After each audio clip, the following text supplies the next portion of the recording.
Well, good day to ya. Today, actually the last few days, we've been paying the piper. Oh, I got so many different ways to pay the piper, as I'm sure all of you have paid the piper before too. But we're paying the piper in the way of renting the neighbor's grain bin, now hauling it out for about $1 less than what we put the corn in the bin for. And oh, this is so important. I think I'll just stop here and we're going to talk about this. So we're out the rent money for renting the bin. The market has taken a total downward spike. And we're having a lot of issues with the unload system. The belts are giving trouble. There's another problem that, well, it's not really a big problem, but it was a problem. So I've been back and forth from the other farm yard where the bins are located on, and back to our farm about 5 times. And I'm a little bit sick of it. I wonder what those people think. What's that guy doing? Well, anyway, stay tuned. We're gonna go put some belts on a motor. Guys, look who made it back. Look who made it back. It's me. You guys recognize him? With his stash? My mustache. Eric, what are you doing up here? What's going on? Is this safe? Brody's got the camera. Yeah, what are you doing up here? You want to tell everybody? Well, we have a dual bin this year because we're going to be doing variable rate. Tell me a little bit about that. I don't really know how to run it, but we're going to get taught up on that, I hope. The thing I've done to every Pro Force is put cameras and lights in them. And you got 2 mounted. So yes, we've got one camera pointing to the rear of that, so I know when it's empty. Jordan's working on a bracket for the light that will shine back there. And this camera is pointing to the rear of this front hopper. Sweet. That's what you guys been doing over here. It's been a little bit of a project, and then these always come unplugged, the cable lights, so I'm taping them up. Because that's just something I've learned. So we're going to tape this one up. It's going to look factory. Get it cleaned up a little bit, zip tie everything in place, and should nice be ready. pry bar.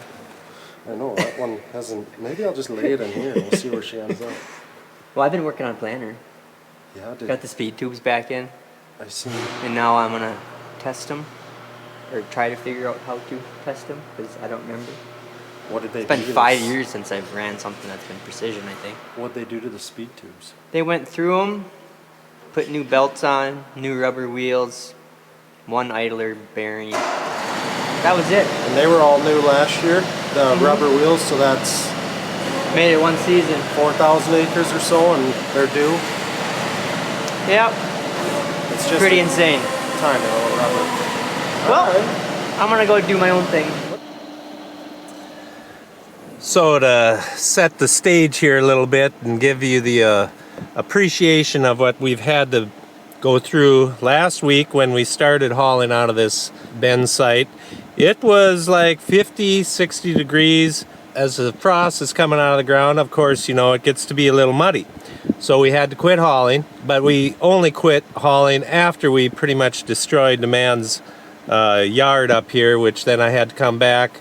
I believe it was Monday, and I kind of smoothed off all the roots that we had made.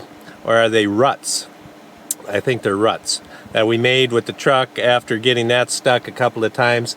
And well, some more, whatever you can do to make the neighbor happy, you know. Come up on his yard as frost is coming out and wreck it. That's the way to do it. Yep. Well, we kind of smoothed it over, and now, last night, 1 below 0. So that's why we're back over here trying to get this finished up so that we can go on frozen ground, which we have 2 days to do that, because it's going to go back to 50, 60 degrees. Definitely the craziest winter that I have ever experienced, with it being so nice for such a prolonged period of time. When I was a kid, I remember back in the 70s where we maybe would have a 2-3 week straight streak of nice warm weather, but this has pretty much been all winter been nice going. And I'll show you something.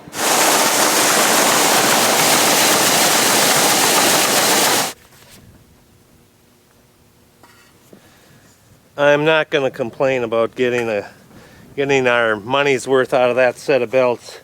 So we've got the new ones on. I got to tighten them up and we'll be good to go until we decide to, well, there you are, until we decide to burn this set off, which no, we won't do that. We're getting close to being done with what we have to haul out. I don't know if we will continue to haul the rest out.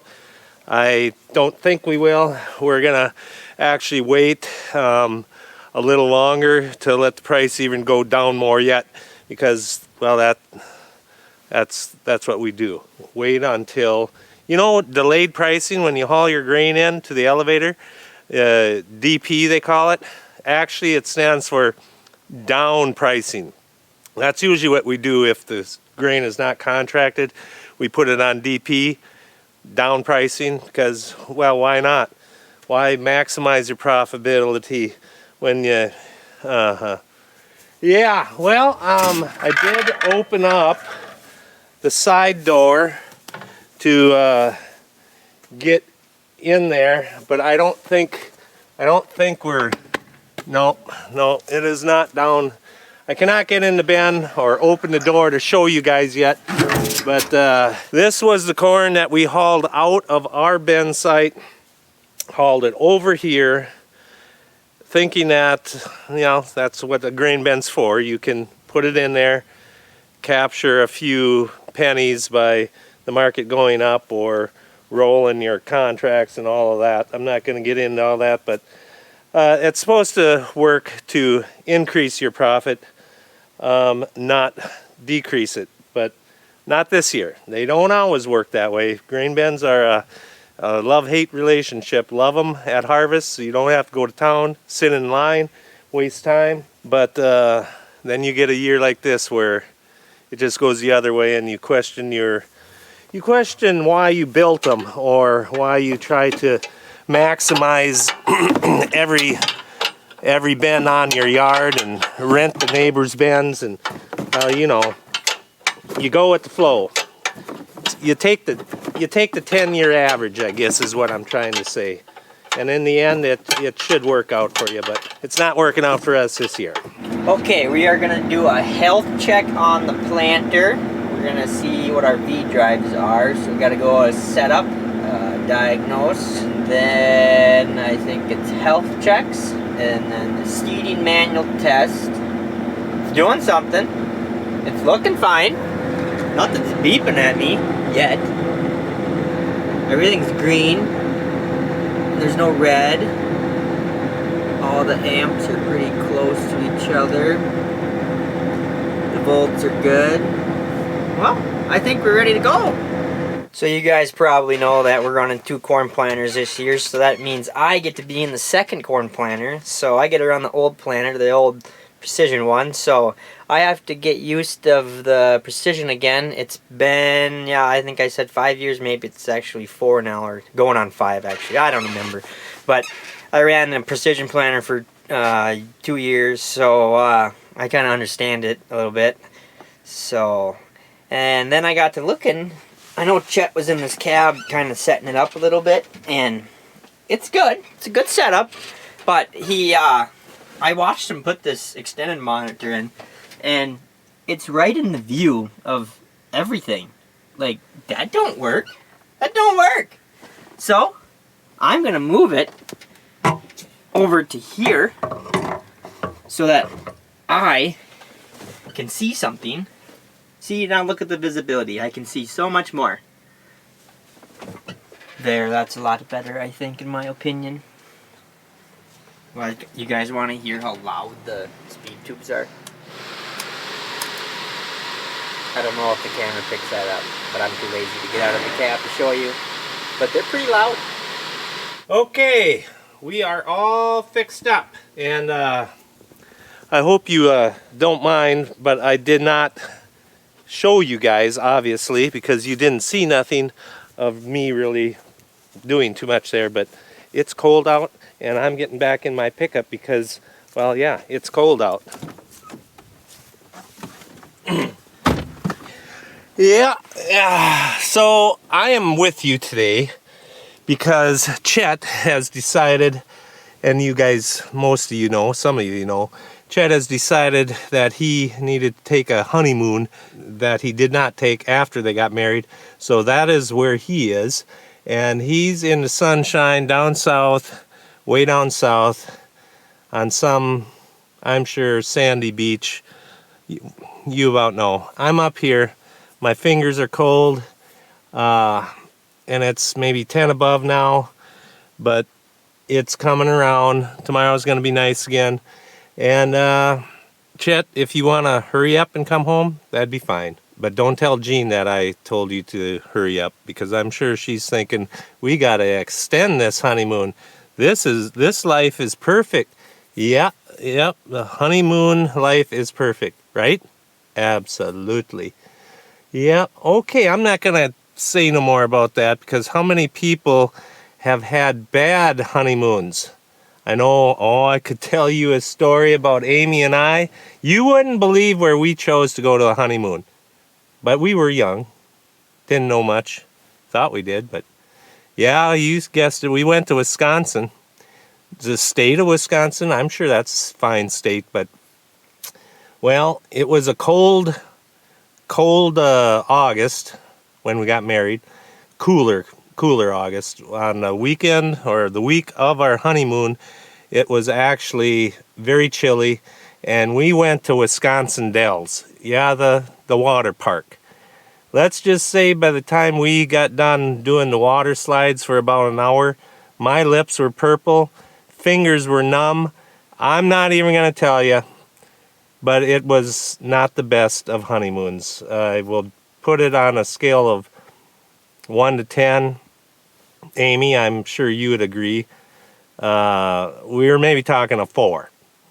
It was bad. The bad hotel. Anyway, we were so depressed about the whole situation that we went to the hotel manager and said, we are done with this. We're going home. We're going to take our extra money from shortening up this stay, and we're going to buy a VCR. That's right, a VCR. And by the way, VCRs years ago, yeah, $450 because they were brand new, just invented. We told him that, and he said, well, nobody should have to stay in that hotel that you're staying in. That place ain't meant for a honeymoon. So we got to stay in a brand new suite. First people that stayed in the room, a condo house type of deal. Then things went up from that point. But so then we could not buy the VCR because we actually had to stay. And now I got a truck coming in here, and I got to go back to work for a little bit. Yeah. Well, I don't know if I'll even continue to share about the disappointment, but I think you're going to have to straighten her up a little bit, but unless you're okay, I'll get out. I got to go to work here. Hang tight. Well, we are nearing the corner with this beam planner. We got all the gauge wheels set, 72 of them.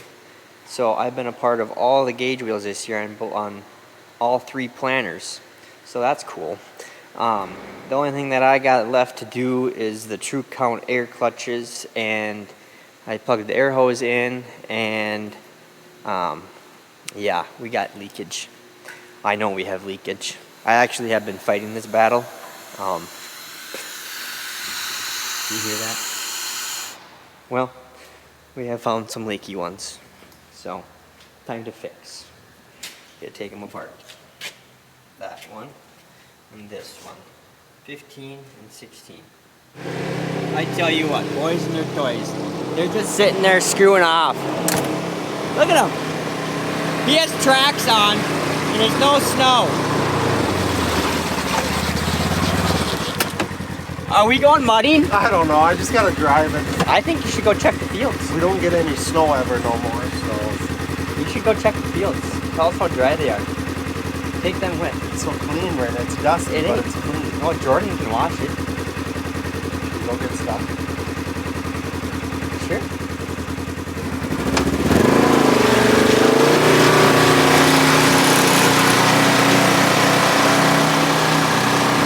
Okay, I am back again. Got that other truck loaded, and right after I got him done, the other one showed up, the Purple Pete.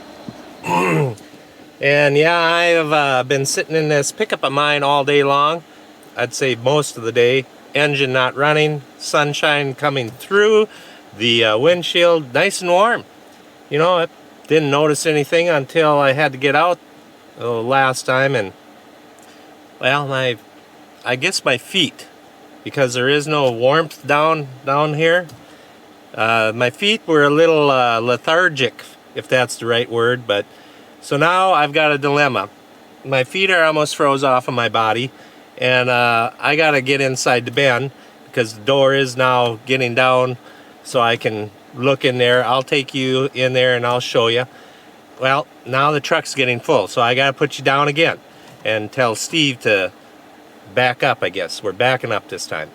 I get all confused. Tell him to drive ahead or go ahead, back up. It may not make sense or you might not catch on to it, but I'm great for saying, okay, go ahead, back up. What does that really mean? Okay, get ready to back up. Should I? No, I won't. I won't confuse him. Okay, bring her on back. Yep. I should have said, go ahead, Steve, back up. Well, you know what I mean. You know, I know some of you are going to be saying something about the honeymoon talk. I got so distracted, actually forgot where I was with that whole thing, but yeah, the VCRs, they were brand new back in those days, very expensive, and well, you had to have one of them, plus them big cameras that you carried around. You looked like some big Hollywood producer, and well, it all was very expensive back then, and now we've got a lot of VCR tapes that have not been, whatever they call it, transferred over to the digital stuff. There's a lot of them, and I'm sure all of you have the same amount of them, but so yeah, well, that's another story. We got done with the honeymoon stuff, crawled in my 1982 Dodge Murata, and we drove ourselves back to Minnesota and been living happily ever after, you know. Never a bad day. No, it's the typical marriage, as everybody knows. There's give and take and trouble days. Well, how did I get? Let's look inside this grain bin. So you can see a few little piles of chunks, little chunky. Well, that was from the center. We did haul out one of our bins over here, and then we never did recore this one. So there's a lesson learned. I thought we could get away with it. I was wrong. The corn is still in good shape, but it wouldn't have been in good shape if we'd have let this bin sit here till summer. So maybe it's a good thing that we are hauling it out. A couple more loads, and we will be turning the bin sweep on. Not today, but I think that's about all I got for you. And thanks, Chet, for telling me to make use of the camera as you were gone on your honeymoon and stuff. But So on this new planter, the scrapers for the opening disc, there was an upgrade, and the guy sent us new ones, the new upgraded version, and we put them on yesterday, and we forgot to film them. And thank goodness that these gauge wheels are all Mudsmiths. If they were not, we would have had to take the gauge wheels off. And me and Chet just got done setting them all, so just unbolt this here, and then you just pull it out here. So it was relatively easy. So that's what we kind of did yesterday. Took us a while, not too long. Eric worked on the Pro Force, and I think he's just waiting for the 450 to get back from town, and then that's should be good to go. And then today, Jordan has been washing. He washed the little Pete, and he washed the Kenworth, or Kenny we should say.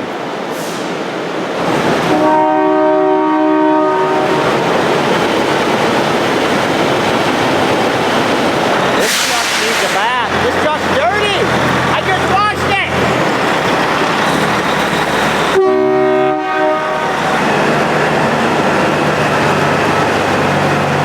And it is really beautiful outside. Douglas been working on the payloader. He got that charged up and started. Batteries were dead, as you seen in the last video, I think it was. So it's running. Thanks for watching. Subscribe.